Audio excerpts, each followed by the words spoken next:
시간 우리 함께 교독하며 읽은 에베소서 3장 14절에서 21절까지의 말씀을 가지고 예수님짜리 인생, 예수님짜리 교회, 에베소서 말씀을 계속 살펴보고 있는데요. 오늘 12번째 시간입니다. 왜 교회는 기도해야 하는가? 왜 교회는 기도해야 하는가? 라는 말씀의 제목으로 은혜를 누리고자 합니다. 우리 좌우 계신 분들 서로 바라보며 이렇게 서로 축복하며 인사합시다. 자, 우리 진짜 믿음으로 축복합시다. 당신은 기도자입니다. 이렇게 서로 축복하며 인사합시다. 자, 시작. 당신은 기도자입니다. 네.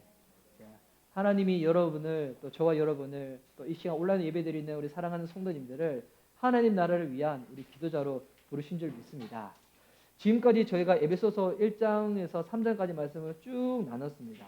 1장에서 3장까지 말씀 가운데 하나님의 허락하신 그 신령한 복이 무엇인지, 그리고 교회 안에 허락하신 그 화목의 복이 있다고 했죠.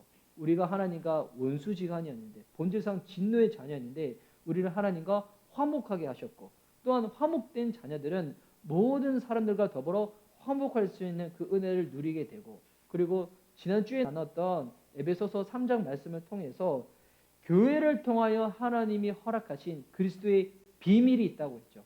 다르게 표현해서 하나님의 경륜이라고 했는데, 이를 위하여 하나님이 이 바울에게 뿐만 아니라 교회에게 사명을 주셨다고, 그리고 이 교회를 통하여 그것이 어떻게 이루어질지에 대해서 우리 지금까지 쭉 나눴습니다. 지금까지 이 내용이 에베소서 1장과 3장 13절까지의 내용이었어요. 또 이 내용들이 또 우리 교회 유튜브 채널에 잘 올라가 있으니까 여러분 이 에베소서 말씀을 저희가 지금까지 11번에 대해서 쭉 나눴었는데, 또 주보에는 설교 가이드를 딱 나눠드렸었잖아요. 여러분 이게 그냥 가벼이 여기지 마시고 진짜 이 주보만 나중에 잘 모아두시고 이걸 가지고 에베소서 본문을 보고 답을 찾아가면 가도 여러분 이게 에베소서 그냥 성경 공부 자체가 됩니다. 이 안에 담겨져 있는 장엄한 주제들이 있거든요. 이것을 깨닫고 그 깨달은 바대로 살 수 있는 저와 여러분이 됐으면 좋겠습니다. 그리고 나서 이제 이어지는 에베소서 4장으로 넘어가기 전에 이제 후반부에는 어떤 내용이 나오냐면, 하나님이 지금까지 사도 바울에게 알려주셨던 이와 같은 내용들이 실제적으로 우리의 삶 가운데 어떻게 구현되어지는지, 적용되어지는지, 이제 그 부분이 에베소서 4장부터 쭉 나오는 거거든요. 그래서 이 에베소서는 1장부터 6장까지 이 전체 구조 중에서 이 앞부분에는 교회에 허락하신 복에 대한 설명 부분이 나와 있었다면, 뒷부분에는 뭐가 나 있냐면 4장부터 6장까지는 구체적인 적용에 대한 말씀이 나 있는 겁니다. 자, 이 중에 오늘 저와 여러분이 함께 교독하며 읽었던 에베소서 3장 14절에서 21절은 어떤 부분이냐면 사도 바울의 기도에 해당되는 부분입니다. 기도. 자, 이 중간에 기도가 나와 있다는 거예요. 그리고 이게 무엇을 설명하고 있냐면, 하나님이 우리에게 말씀하신 그 지식들, 그 내용들이 있잖아요. 이게 우리 삶 가운데 이루어지기 위해서, 적용되어지기 위해서 반드시 지나가야 될 다리가 있다는 거예요. 그 다리가 뭘까요? 기도라는 겁니다. 기도라는 거. 여러분, 그래서 오늘은 이 본문을 가지고 이 구절 구절을 보면서 강의식으로 설명하기 전에 왜 교회인 저와 여러분이 기도해야 되는지, 여러분 교회는 이미 아시죠? 건물이 아니고 조직이 아니고 예수님 믿는 저와 여러분 공동체라는 것. 이 교회의 공동체가 왜 기도하는지에 대해서, 왜 기도해야 되는지에 대해서 오늘 먼저 나누고, 그리고 다음 주에는 이 본문을 다시 한 번 더 이 구절 구절대로 한번 강의를 하면서 살펴볼 예정입니다.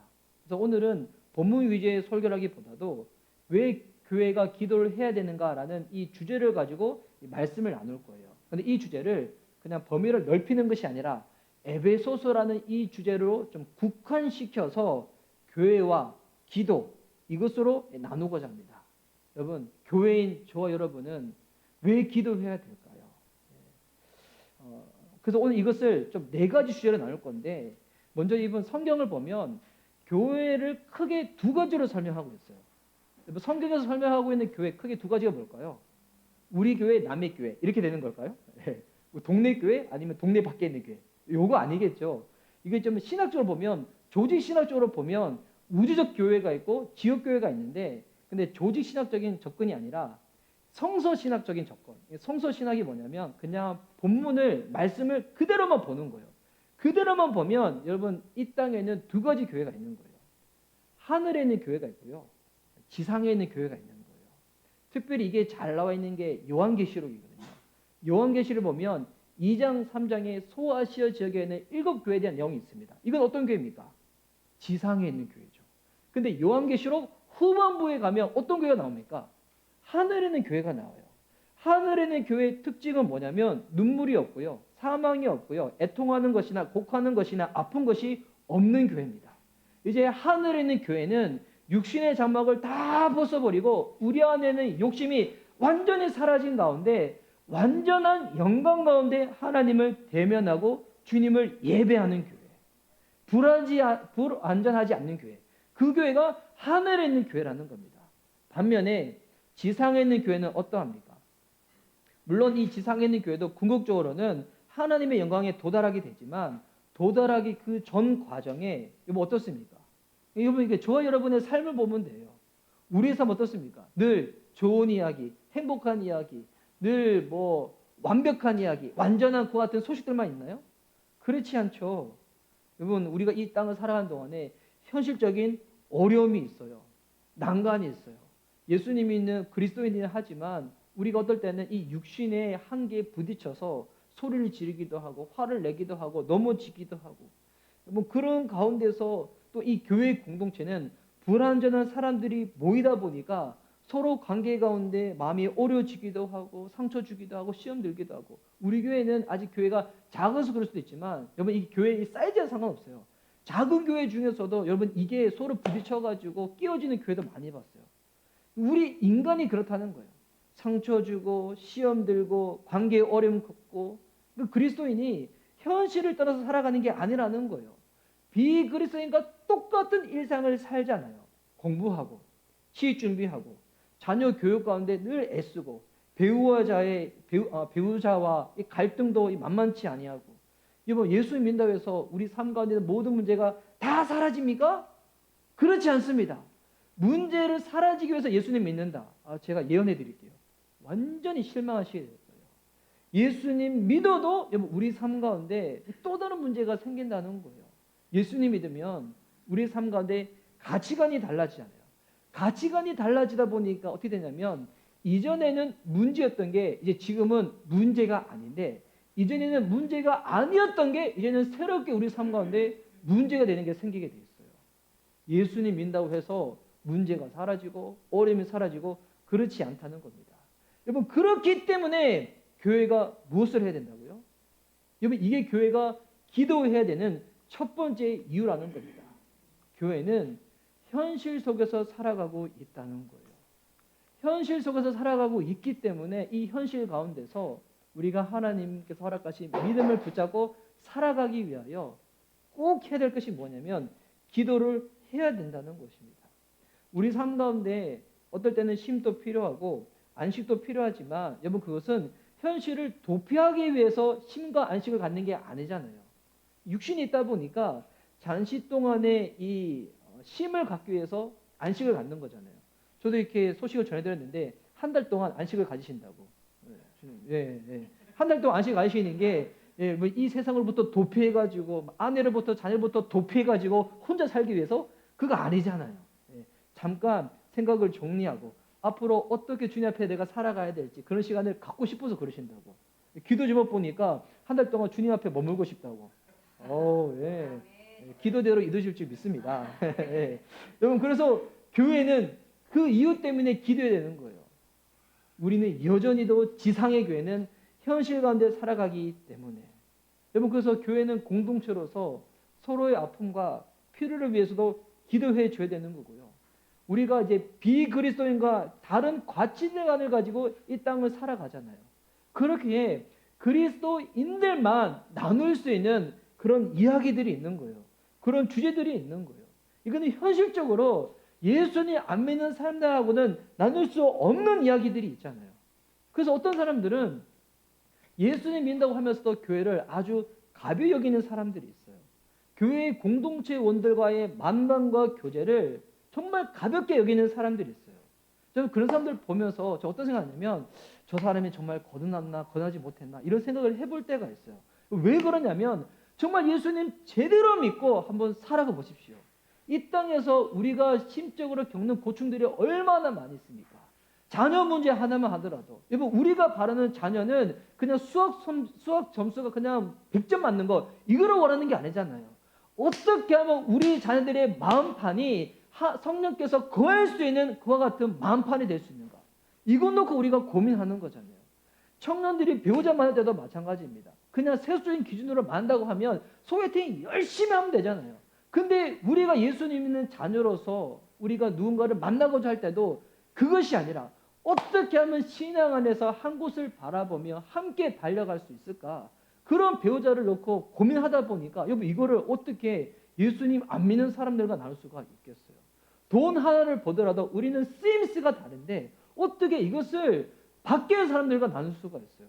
그런데 거듭난 그리스도라고 하는데 이런 주제들에 대해서 교회 공동체원들과 나눌 마음을 갖지 못한다? 교제의 필요성에 대해서 전혀 중요시 여기지 못한다?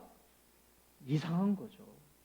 제대로 예수님 믿고 살지 않다 보니까 공동체원과의 기도와 교제의 필요성을 느끼지 못하는 것입니다. 여러분, 교회가 정말 교회되어지면 현실 가운데 살아가면서 기도할 수밖에 없다는 거예요. 내가 힘이 부딪혀가지고 기도 못할 때는 공동체원들의 중보 기도를 통하여 이 현실 가운데 우리가 완전히 엎드러지지 않기 위해서 교회는 기도해야 된다는 겁니다. 더불어 교회가 기도해야 되는 두 번째 이유가 뭐냐면 기도하지 않으면 이상한 증상이 생겨요. 근데 이 증상은 기도해 보신 분들만 알아요.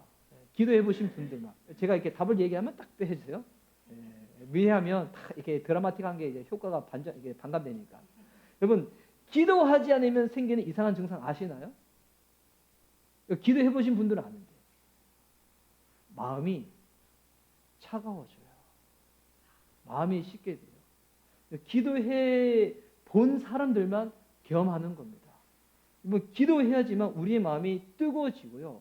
영적인 체온이 정상 체온이 돼가지고 따뜻한 영적인 체온으로 살아갈 수가 있게 되는 겁니다. 여러분 근데 그와 같은 기도했던 사람이 기도를 안 해보십시오. 열정뿐만이 아니죠. 말씀을 듣거나 봐도 냉랭합니다. 마음에 아무런 감흥이 없어요. 기도 시간에 안전히 있는데 옆에 사람들이 막 시끄럽게 방언으로 기도하고 하심 기도하니까 눈 감고 있기는 있지만 내 마음에는 그냥 아무런 감흥도 없는 거예요. 큐티를 할 때 왜 이거 해야 되나? 목사님이 큐티를 하라고 하니까 억지로 주문해가지고 뒤에 있습니다. 꼭 가져가세요. 신청하신 분들. 가져는 가는데 집에 가서 그대로 책상에 올려놓고 2달 동안 한 번도 펴보지도 않고. 여러분 큐티를 하는 게 우리가 성경 신학자가 돼가지고 공부하는 과정이 아니잖아요. 여러분 우리가 그 배경, 그 문구 다 모를 수도 있어요. 근데 이 기도하는 사람들은 말씀을 볼 때, 묵상을 할 때 어떤 구절, 어떤 단어가 가슴에 부딪힌다니까요. 부딪혀서 너무 신기하게 몇천 년 전에 쓰여졌던 성경임에도 불구하고 오늘 현재 나에게 말씀하시는 주의 음성을 듣게 되는 거예요. 어떤 사람들이 그렇다고요? 기도하는 사람들이 주님의 음성을 듣는다는 거예요. 근데 반면에 기도하지 않으면 어떻게 될까요? 말씀을 들어도 성경을 봐도 문자일 뿐이에요. 말씀을 들어도 그냥 그런가 보다 싶고 오늘 목사님이 이 본문이니까 내가 교회 다닌 짬밥이 몇 년인데 오늘 이렇게 설교하시겠지. 이런 생각 가운데 하나님을 향한 기대감은 완전히 사라져 버리는 거예요. 주변에 믿음의 교두를 바라볼 때도 마음이 냉랭한 거예요. 지체들이 아픈지 힘든지 어려운지 보더라도 이 마음에 어떤 마음도 생기지가 않는 거예요. 그러니 무엇이 제일 안 될까요? 사랑이 안 돼요. 여러분 교회 공동체는 가장 이 밑바탕이 뭐냐면 하나님은 이 세상을 사랑으로 다스리시거든요. 교회 공동체는 사랑이 바탕이 돼야 되는데 가장 안 되는 거 기도 안 하면 사랑이 안 되는 거예요. 여러분 이 모든 것들 어떻게 할 때만이 가능해지는지 아십니까? 기도할 때만이 가능해지는 거예요. 기도해야지만 우리의 영적인 체온이 식지 않는 거예요. 따뜻해져서 예배 드릴 때도 기도할 때도 묵상할 때도 성도들을 대할 때도 내 마음이 아니라 하나님의 마음으로 대해줄 수가 있게 되는 것입니다. 살아있는 사람과 죽은 사람의 가장 큰 특징이 뭔지 알아요? 건강한 사람은 움직이면 몸에 열이 나고요, 땀이 나요. 저는 수영을 좋아하잖아요.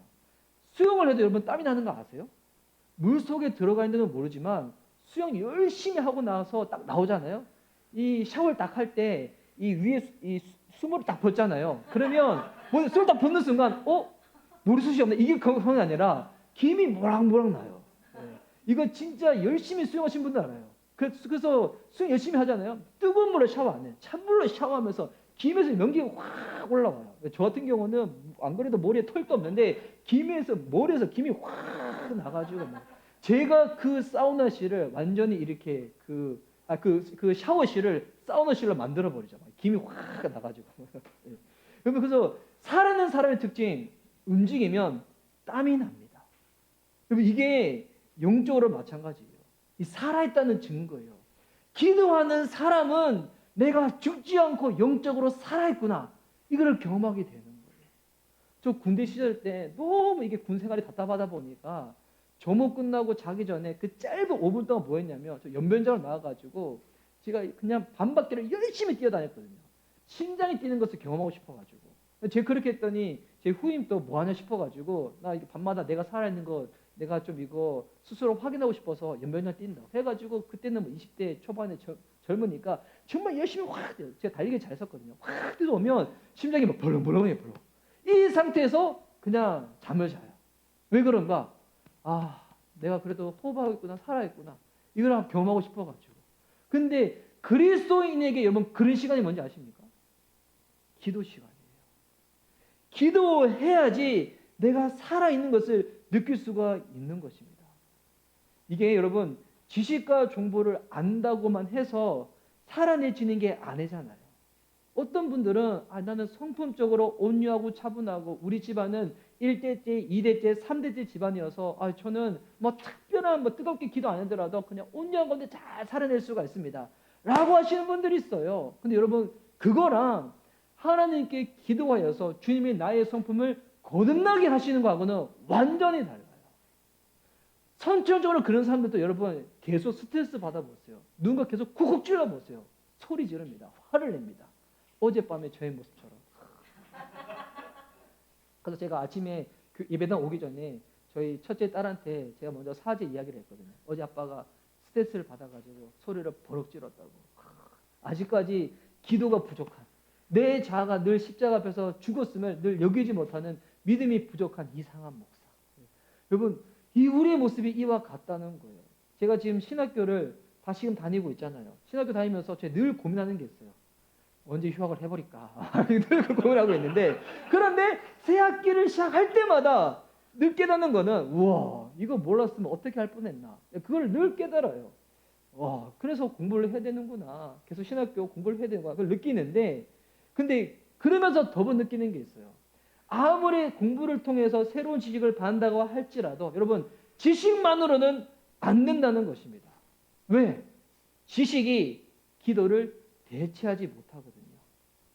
기도할 때 내가 알고 깨달은 바를 살아낼 수가 있는 거지. 설교 시간에 여러분 말씀 들어서 은혜 아무리 많이 받아도 절대 여러분 것 되지 않습니다. 기도해야지 여러분 것이 되어줄 수가 있는 거예요.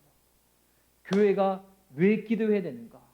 기도해야지 우리의 마음이 식지 않기 때문에. 우리 교회는 그렇게 보면 어떻게 보면 되게 복받은 교회죠.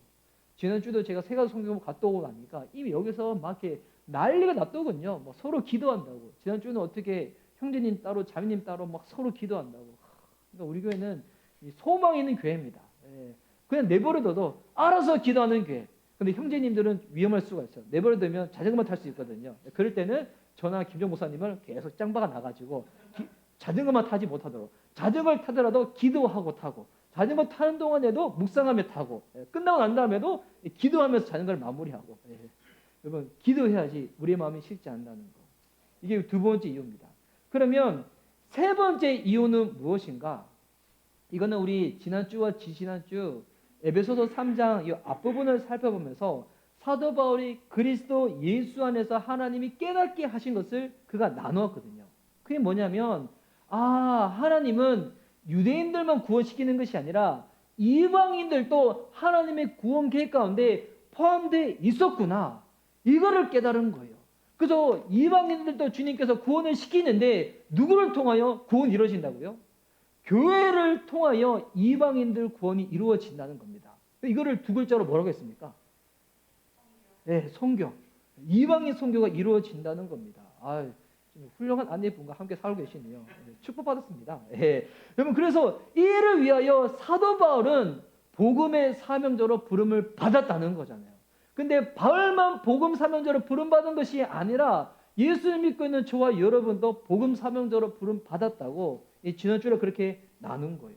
이거를 다르게 표현하면 하나님의 사명, 비전, 부르심, 계획 이렇게 표현할 수가 있는데 여기서 꼭 알아야 될 것이 있습니다. 하나님이 저와 여러분 가운데 허락하신 사명이 있잖아요. 비전이 있잖아요. 우리는 이거를 개인적인 것으로 이해할 때가 있어요. 결코 그렇지 않습니다. 하나님의 사명은 그 자체가 공동체적이라는 거예요. 여러분, 이게 교회가 기도해야 되는 세 번째 이유예요. 하나님이 우리에게 허락하신 이 비전과 사명은 개인을 통해서 이루어지는 것이 아니라 교회 공동체를 통하여 이 비전과 사명이 함께 세워져 간다는 겁니다. 이거는 어떻게 생각하면 너무 당연한 겁니다. 그래서 하나님이 이와 같은 부분들을 부부 비유를 통해서 알려주시거든요. 한 가정에 부부가 있습니다. 남편과 아내가 있어요. 근데 같이 살면서 가치관만 달라도 참 어렵겠죠. 남편의 가치관과 아내의 가치관이 너무 다른 거예요. 그래서 제가 청년들한테 가끔씩 그런 얘기 하잖아요. 어떤 배우자를 만나야 되는가? 최소한 돈과 시간과 장소를 같이 공유할 수 있는 배우자. 뭐냐면 돈 씀에 있어가지고 그 마음이 일치가 해야 되는 거예요. 우리는 하나님을 섬겨서 예배해서 주님이 이 모든 것을 공급하셨다고 믿고 헌금도 하고 11조를 드리는데 근데 배우자가 이에 대해서 동의를 안 해. 이거 너무 싫어해. 어떻게 같이 살겠어요? 나는 주님 앞에 시간 보내는 게 내 삶 가운데 꼭 필요하기 때문에 예배를 드려야 되고 주일 성수를 지켜야 되고 나는 경건의 시간을 가져야 되는데 근데 나랑 같이 사는 이 사람은 들로 산으로 가는 걸 좋아하고 그런 시간 갖는 거 너무 힘들어하는 거예요. 어떻게 같이 살겠어요? 내가 너무나 원하는 이 장소가 있는 거예요. 나는 주님 앞에 예배 드리는 걸 너무나 좋아하는데 이 장소를 같이 쓴다는 것은 같은 직장을 가지라는 이야기가 아니에요. 부부가 함께 기뻐하고 꼭 이 장소만큼은 반드시 지켜야 될 그 장소. 근데 이거를 같이 안 지킨다. 돈, 시간, 장소에 대한 가치관이 다르다. 같이 살기 너무 힘든 거죠. 오늘 자전거 유튜브가 자전거 소개하고 난 다음에 마지막에 이렇게 코멘하더군요. 아내와 상의하기 전에 구입하라고. 이거 뭐 물론 농담식으로 얘기한 거지만 여러분 아내와 상의 전에 구입한다. 이거 수상한 거예요. 이거 이상한 거예요. 이거 안 되는 거예요. 안 되는 거. 그러니까 이게 가치관이 다르면 그렇게 되는 거거든요. 이거 가치관만 달라도 이렇게 되는 건데 그런데 만약에 미래를 향한 아내의 계획과 남편의 계획이 다르다. 이거 진짜 더 심각한 거예요. 이거 영화에서나 봐야 할 비극적인 만남이 그런 거거든요. 여보, 어떤 가정이 행복할까요? 배우자가 같은 것을 함께 바라보는 겁니다. 함께 바라보는 것. 하나님이 저와 여러분에게 허락하신 사명, 비전, 계획도 마찬가지입니다.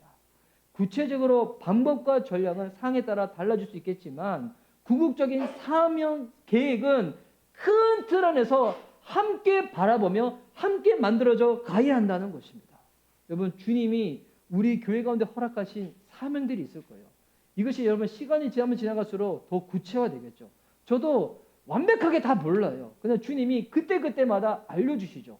시간이 지나가면서 좀 더 분명해지고 어떤 방법으로 해야 될지 주님께서 그때그때마다 알려주시는 건데 근데 이 하나님 우리한테 사명을 허락하실 때 이런 분들을 봤어요. 뭐 그거 목사님 사명이지 내 일은 아니에요. 이것도 여러분 잘못된 생각이고요. 어떤 분들은 내가 받은 사명과 우리 교회 사명은 다르기 때문에 나 여기 함께하지 못할 것 같습니다. 여러분 이것도 틀린 생각이에요. 어떻게 생각해야 되냐면 목사님을 통하여 부어진 그 사명과 비전이 어떻게 우리 교회 공동체에서 이루어질지에 대해서 기대하며 기도하셔야 되는 거고요.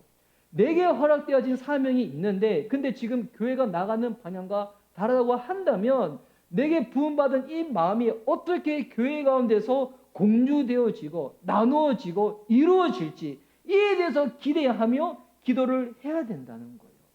여러분, 그래서 교회는 기도해야 되는 것입니다.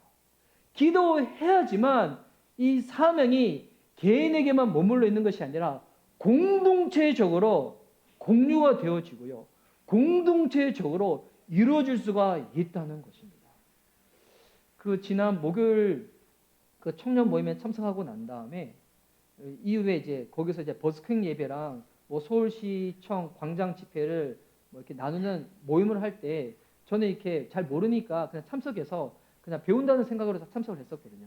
쭉 듣는데 제가 계속 오버랩되는 게 있는 거예요. 뭐가 오버랩됐냐면 내가 대학로에서 2년 동안 예배 드릴 때 우리가 저렇게 했었는데 우리가 매주 대학로에 나가서 버스킹으로 전도하고 뭐 예배 드리고 춤추고 사람들 데리고 와서 그 2년 동안에 주님이 은혜도 부어주시고 이 믿지 않는 사람도 많이 구원되고 그리고 교회를 떠났던 사람들도 회복도 주께로 돌아오고 그 은혜를 부어주셨는데 그때는 제가 약간 그런 마음이 있었거든요.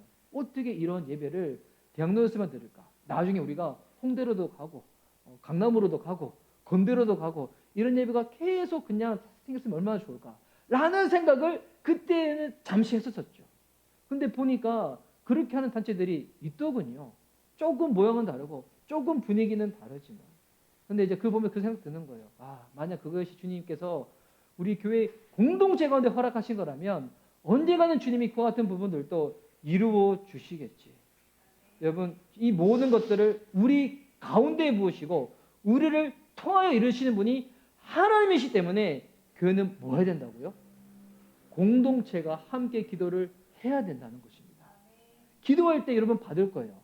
그거 목사님이 주신 것이 아니라 나에게 허락되어진 거구나. 내게 허락되어진 이 마음이 우리 교회를 통하여 이렇게 함께 공유되어지고 펼쳐지는 것이구나. 여러분, 이것이 마지막 네 번째 이유와도 맞닿아 있어요. 여러분, 교회가 기도할 때 우리가 기도하는 그 수준이 나의 개인적인 수준에만 머물러 있지 아니하고 하나님의 연하신 계획 가운데 우리의 믿음의 수준이 도달하게 되어진다는 거예요. 이게 교회가 기도해야 될 마지막 네 번째 이유거든요. 교회가 기도해야지만 개인적으로만 머물러 있는 신앙으로 끝나는 것이 아니라 하나님의 허락하시는 그 영원한 그 목표점까지, 표대까지 내 믿음의 수준이 이끌어져 간다는 것입니다. 우리가 이 에베소서 말씀을 지금 주일마다 계속 나누고 있습니다. 이게 너무나 놀라운 장엄한 주제거든요. 이 놀라운 장엄한 주제를 들었음에도 불구하고 만약 우리가 기도하는 수준이 나의 어떤 마음의 어려움, 내가 감기 걸렸는데 빨리 회복되고 싶어요. 뭐 이 정도. 아니면 우리 자녀가 공부했는데 빨리 성적이 올랐으면 좋겠어요. 이 정도만 머물러 있으면 안 되는 거예요. 이런 놀라운 장엄한 주제를 받았는데 교회 공동체가 기도할 때 어디까지 기도해야 되겠습니까? 하나님이 원하시는 수준까지 기도를 해야 된다는 거예요. 그래서 우리 교회가 하반기 기도해야 될 공통의 기도 제목들을 그때 한번 나눠준 적이 있었잖아요. 사도 바울이 기도했던 대로 하나님을 아는 교회 되게 해달라고. 안다는 게 지식적으로 아는 게 아니에요. 우리가 인격적으로 주님을 경험하는 거예요. 부르심의 소망을 아는 교회 되게 해달라고.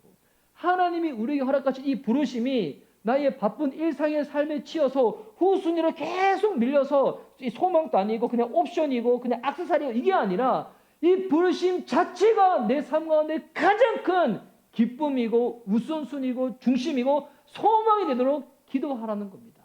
그것이 어떻게 이루어져 나가야 될지 하나님이 지극히 크신 능력을 아는 교회 되게 해달라고.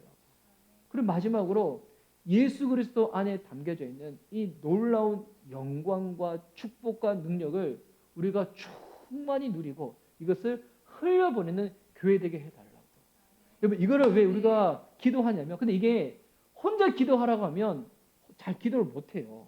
왜? 혼자 있을 때는 보이는 게 내 삶이거든요.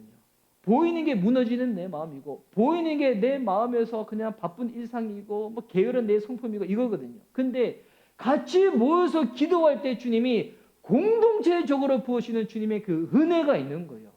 나는 그것을 놓고 기도할 줄 모르는 사람인데 모여서 기도할 때는 너무 신기하게끔 우리 나라를 위해서 기도하게 되고 북한을 위해서 기도하게 되고 내가 다른 주제를 위해서 기도하는데 평소에 전혀 그런 사람이 아닌데 함께 모여 기도할 때 내가 영혼을 사모하는 마음이 내게 있었구나 확인되어지면서 눈물을 흘리며 기도하기까지 한다는 거예요. 몇 주 전에 그때 그 모습처럼. 뭐 혼자 기도할 때는 그게 불가능해요.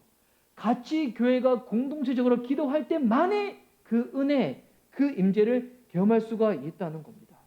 그래서 바울이 에베소서 3장 20절, 21절에서 이렇게 나누고 있는데 20절, 21절 말씀을 제가 세 번역으로 한번 준비해 봤습니다. 이 세 번역으로 있는 20절, 21절을 우리 함께 한번 읽도록 하겠습니다. 자, 시작. 우리 가운데서 일하시는 능력을 따라 우리가 구하거나 생각하는 것 이상으로 더욱 넘치게 주실 분에게 교회 안에서와 그리스도 예수 안에서 영광이 대대로 영원 무궁하도록 있기를 빕니다. 아멘. 여기 보니까 기도할 때 주님은 어떤 분이라고요? 응답할 수 있는 능력을 주시는 분이 우리의 기도를 들으시는 주님이시라는 거예요. 근데 보니 우리가 구하거나 생각하는 이상으로 넘치게 하신다는 거예요. 여러분 이거를 어떤 사람들은 내가 하나만 구해도 주님은 둘을 주시구나. 이거는 여러분 이런 차원이 아니에요. 이거 뭐냐면 내가 구하거나 생각하는 이상으로 넘치게 하신다는 것은 내가 혼자서 있을 때는 여전히 개인적인 수준으로 머물러 있지만 기도할 때, 교회가 기도할 때는 개인적인 차원을 뛰어넘어서 하나님의 나라, 열방, 공동체적으로 나아가는 역사까지 주님이 이끌어가 주신다는 겁니다. 교회가 공동체적으로 기도를 해야 되는 거예요. 하나님의 영광이 그러면 또 어디에 머물러 있는가? 21절 말씀 보니까 교회 안에서와 그리스도 예수 안에서라 나와 있죠. 이게 우리나라 말에는 그냥 와라는 접수사가 나와 있지만 헬라 성경을 보면 이 중간에 접사가 카이라는 접사거든요. 카이 접사는 어떨 때는 나이라는 것도 의미도 있지만 어떨 때는 이 카이가 동시시제예요. 그래서 사도행전 1장 8절 말씀 보면 오직 성령이 너에게 임하시면 너희가 권능을 받고 예루살렘과 온 유다와 사마리아 땅끝까지 이르러 증인이 된다 나와 있잖아요. 우리는 시간적으로 이게 되면 그 다음이고 이게 되면 그 다음이고 이거지만 하나님 안에서는 이게 헬라 원문의 본뜻은 뭐냐면 주님 안에서는 이 모든 것들이 함께 이루어지는 거예요. 우리는 이 세상에 살아가다 보니까 가지고 있는 이 에너지가 유한하다 보니까 이것 순서적으로 하지만 원래 주님의 마음은 이 모든 것들이 다 이루어져야 되는 거예요. 그래서 만약 예루살렘 전도는 하는 거예요. 지역 전도는 하는데 예루살렘에 있는데 유대까지 나가지 않는다. 이 나라를 위해서 기도하지 않는다. 불순종하는 겁니다. 나라를 위해서 기도하는데 사마리아 땅을 위해서 기도하지 않는다. 사마리아 땅은 이 남들이 가지 않는 땅이거든요. 소외된 지역, 외면받은 지역, 거기까지 돌보지 않는다. 이것도 불순종하는 거예요. 더 나아가 땅끝까지 나가지 않는다. 우리가 우리 교회 안에 있는 것들은 다 신경 쓰고 챙겼는데 주님이 말씀하신 땅까지 나가지 않는다. 순종하는 것이 아니라는 것입니다. 이게 카이 저수사가 설명하는 역할이거든요. 오늘도 말씀 보니까 교회 안에서와 그리고 그리스도 예수 안에서와 나와 있었죠. 무슨 말인가? 하나님의 놀라운 영광이 교회 안에 머무르는 것이 곧 그리스도 안에 머무르고 있는 거예요. 그러니까 하나님은 교회와 그리스도를 동일하게 보시는 거예요. 이게 사도 바울이 다메섹에서 예수님 만났을 때 그건 거예요. 예수님이 사도 바울한테 그랬잖아요. 너는 왜 나를 핍박하냐고. 근데 사도 바울은 교회를 핍박했지 예수님 핍박한 적 없거든요. 예수님은 교회와 당신을 동일하게 여기시는 거예요. 교회의 영광이 곧 그리스도의 영광이라는 것입니다. 여러분 그렇게 교회에 주신 하나님의 사명, 주님의 비전을 세워가는 인생은 곧 어떤 인생인 거예요? 그리스도의 영광을 위하여 살아가는 인생이 되는 거예요. 그래서 저도 짧은 신앙생활이지만 짧은 신앙생활 동안에 제가 정말 깨달은 진리 중에 하나가 뭐냐면 하나님은 교회를 통하여 역사하신다는 거예요. 그래서 여러분 이 교회를 위하여 헌신하고 살아가는 인생 정말 현명하고 지혜로운 인생이라는 것입니다. 요즘 그런 분들이 있어요. 예전에 저 때 대학생 때만 하더라도 저는 대학생 때 휴학을 하고 교회를 온전히 한번 섬긴 적이 있었거든요. 왜냐하면 뭐 영어 하나를 제대로 배우더라도 휴학하고 어학연수 때문에 해외로 가는데 내가 하나님의 몸된 교회를 섬기기 위하여 휴학한다는 거 얼마나 복된 일인가. 이 마음을 부으셔가지고 그냥 휴학을 하고 그냥 교회를 섬긴 적이 있었어요. 왜냐하면 저의 멘토였던 이 선배, 이 형이 의대 본과 4학년일 때 휴학하고 그렇게 했었거든요. 저는 의대생이 아닌지 잘 모르지만 의대생들 그게 거의 불가능한 일이래요. 마지막에는 이제 의사고시 시험 치기 전에 마지막 스퍼트를 확 달려가지고 시험을 딱 쳐도 합격할까 말까 그만인데 근데 이 형은 그 시험을 앞두고 1년 동안 휴학을 딱 한 거예요. 교회를 섬기고. 제가 그 형이랑 같이 살아가지고 그 영향도 좀 받은 게 있어가지고 저도 이렇게 대학 다닐 때 휴학을 하고 교회를 섬긴 적이 있었거든요. 근데 저 때만 하더라도 그런 청년들이 있었어요. 휴학하고 교회를 섬기고 막 주님 앞에서 막 교회 나와서 본인이 사찰 지사인 것처럼 막 새벽 예배부터 막 늦게까지 그럼 신방 쫓아다니고 보이지 않게 섬기고 근데 요즘은 그렇게 이야기하면 그 완전히 삶의 균형이 깨져서 그렇게 하는 거 아니냐고 이렇게 이해하시는 경우들이 있어요. 여러분 이게 뭐 여러분 다 직장 그만두고 다 교회 사십시오 이 얘기는 아니에요. 왜? 각자의 부르심이 다르니까 목회자의 부르심이 다르고 성도의 부르심이 다르니까. 그런데 여러분 그를 떠나서 교회의 영광을 위하여 살라는 것은 우리 삶 가운데 가장 중요한 삶의 그 중심이 뭔지 하나님이 물어보시는 거예요. 이전에는 교회를 위하여 헌신한 인생이 현명하고 지혜로웠는데 그럼 지금은 교회를 위해 살아간 인생이 미련하고 어리석은 인생인가? 뭐 결코 그렇지 않습니다. 교회를 위하여 섬긴 인생은 그것이 곧 자기의 인생을 세워가는 인생인 것입니다. 정말 현명하고 지혜로운 인생이라는 거예요.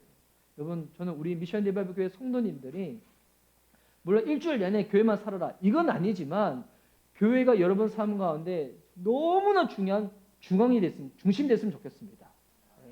그 어떤 것보다도 여러분 교회 공동체가 여러분 삶 가운데 여러분 1등이 되어줘야 돼요. 그렇다고 해서 뭐 우리 교회 이상한 목사가 무식해가지고 날마다 교회 와야 되고 막 날마다 전 이러진 않잖아요. 일상에서도 여러분 부르시는 삶을 살아야죠. 근데 중요한 거는 왜 일상의 삶을 살아야 되는가? 교회의 영광을 위하여. 이것이 곧 그리스도의 영광이라는 것입니다. 저는 우리 교회 성도님들을 이렇게 축복하고 싶어요. 여러분 교회로 사시기 바랍니다. 그래서 우리 함께 교회가 되어져서 하나님 앞에 기도했으면 좋겠습니다. 우리 하나님은 위대하신 하나님이잖아요. 위대하신 하나님이 교회를 통하여 일하시는데 교회를 위하여 섬기는 인생은 위대한 교회가 되어지고요. 위대한 인생이 되어진다는 것입니다. 오늘 교회가 왜 기도해야 되는지 우리 4가지를 나눴어요. 현실의 삶 가운데 살아가면서 우리가 무너지지 아니하고 믿음으로 살기 위해서 우리의 이 마음이 식어져 버리지 않기 위해서 우리를 향한 하나님의 놀라운 계획이 교회 공동체를 통하여 어떻게 이루어지는지 우리 기대하고 경험하기 위해서 그 무엇보다도 나의 믿음의 시선이 나의 개인적인 문제만 국한되어 있지 아니하고 장엄하시고 위대하시고 영원하신 하나님께 내 믿음의 시선이 머물 수 있기 위해서. 그래서 제가 요즘 기도하고 있는 제목 중에 하나가 뭐냐면 하나님 우리 교회에 영적인 마중물을 할 수 있는 사람을 세워달라고 기도하고 있어요. 제가 기도 제목에 그렇게 올려놨거든요. 영적인 마중물을 할 수 있는. 여러분 마중물이 뭔지 알죠? 예전에는 보면 펌프질 할 때 물을 먼저 한 바가지 딱 부어야지만 펌프 딱 하면 물이 딱 나오잖아요. 이게 과학적인 원리가 있어요. 원래 펌프 안에는 공기가 가득 차 있는데 이거를 물을 딱 붓는 순간에 이 펌프 안에 있는 이 공기가 밖으로 나가면서 그 다음부터 물이 싹 올라오는 거거든요. 영적인 마중물이 뭔지 알아요? 그 사람이 그 공간에 딱 있는 순간에 그 공간 안에 있는 게으른 분위기가 싹 사라지는 거예요. 주님 앞에서 헌신하는 거 미련하다. 그렇게 살기보다도 내 삶을 즐겨야지. 그런 생각들이 그 사람을 해서 싹 밖으로 빠져나가고 그 사람이 영적인 마중물이 되어져서 교회에서 생수의 강이 터져 넘치는 거예요. 주님이 명절 때 말씀하신 것처럼 너희 뱃속에 생수의 강이 흘러 넘칠 거라고. 그런 역할을 할 수 있는 영적인 마중물들. 우리 좌우 계신 분들 서로 바라보면 얘기하면 서로 축복할까요? 당신이 영적인 마중물이십니까? 한번 이렇게 물어봅시다. 자, 시작. 당신이 영적인 마중물이십니까? 예. 그러면 이제 물어봤으니까 여러분 대답하셔야죠. 예, 여러분, 마중물. 예. 대답하시면 됩니다. 예. 아시는데 모른 척 하시는 것 같아요. 예. 예. 여러분, 그럼 대답하셔야죠. 그럼 네, 제가 영적인 마중물입니다. 서로 이렇게 한번 믿음으로 한번 대답해 보도록 하겠습니다. 자, 시작. 네, 제가 영적인 마중물입니다. 할렐루야. 네. 여러분, 저와 여러분이 영적인 마중물이 되어져서 우리가 기도할 때마다 이번 세속적인 분위기, 흐릿한 분위기, 게으른 분위기, 다 그런 공기들은 다 빠져나가고 하나님이 교회를 통하여 이루시고자 하시는 그 소망, 그 갈망, 그 사모하는 마음이 가득 채워질 수 있는 그 통로로 쓰임받을 수 있는 저와 여러분 되었으면 좋겠습니다. 교회는 기도해야 삽니다. 교회는 기도해야 주의 나라를 경험할 수가 있습니다. 위대하신 하나님, 그 위대하신 하나님께 쓰임받는 위대한 교회, 위대한 그리스도인이 될 수 있는 저와 여러분이 되시기를 예수님의 이름으로 축복하는 바입니다. 아멘.